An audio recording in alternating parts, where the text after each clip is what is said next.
This is a video that I've been waiting to make. Um, it is so important right now.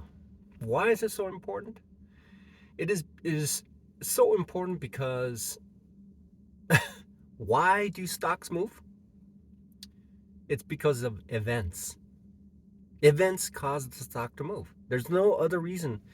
There's no other reason that it would cause trading to occur. If there's no news whatsoever, like the federal government locking, uh, closing the market for 1 month, then the stocks won't move.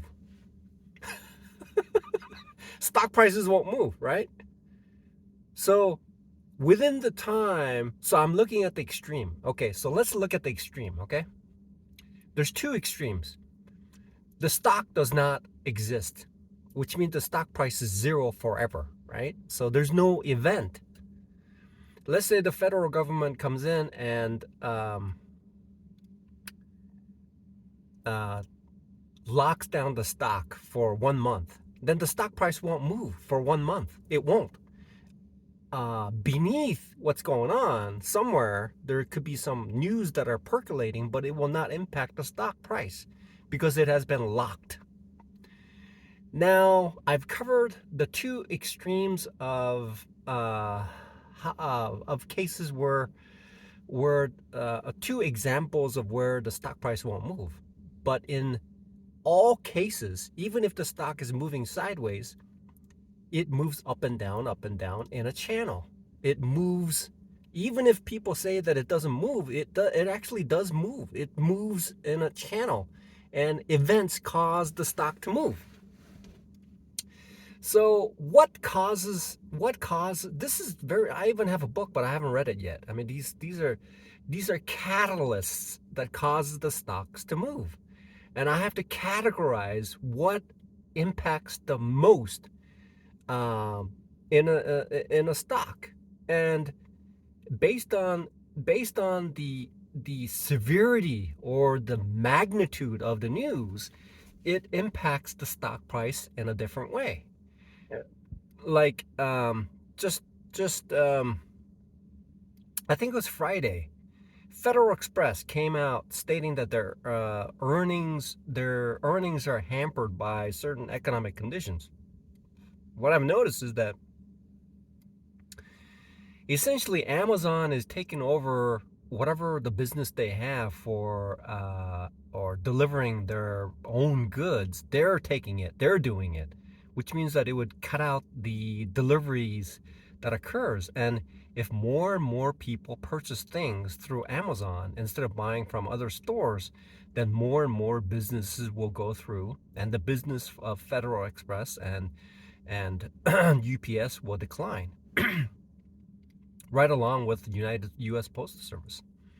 So the reality is, such information caused the stock to drop about 25% in one day.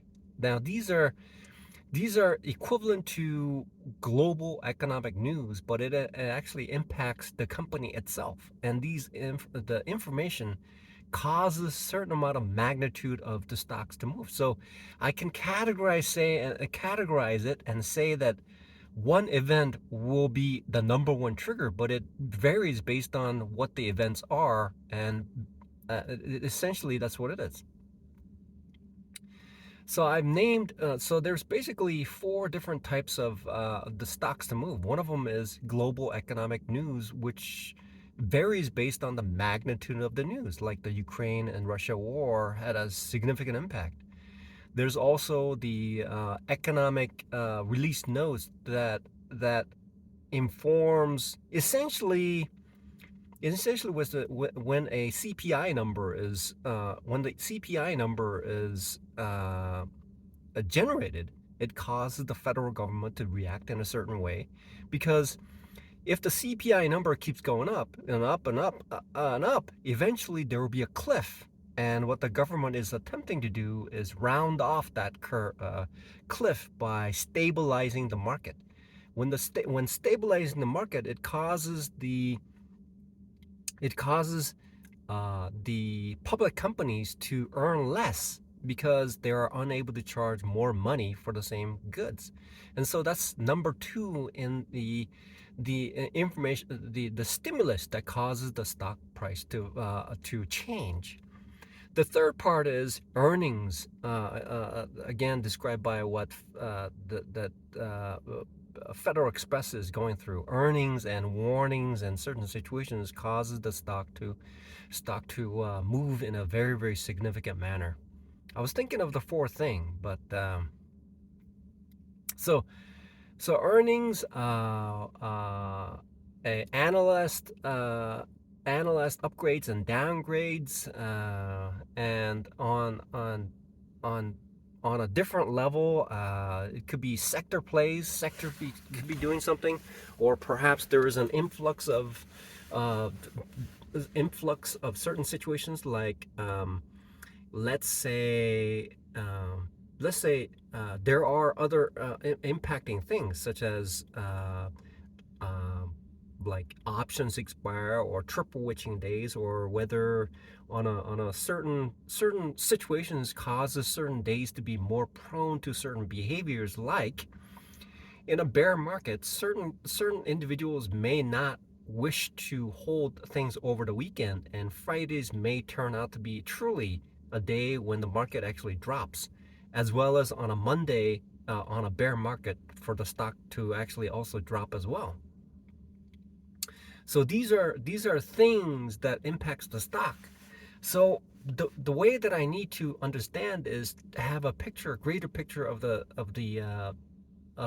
higher time frame. I have to look at things in a higher time frame and integrate it into stitch it within stitch it so that I understand how the stock moves. And then I can use that same information to either create to help me understand how to trade, and then build my thesis. And then after I build my thesis, then I can either play out the plan that I have, or based on the reaction to the market and how it behaves, then I can eventually later on I can eventually create a swing trade where the thesis that I have may still be intact to the next day. So these are the things that I need to carefully consider, and how and make use of the events, because essentially speaking, events drive prices. That's it. Events drive prices.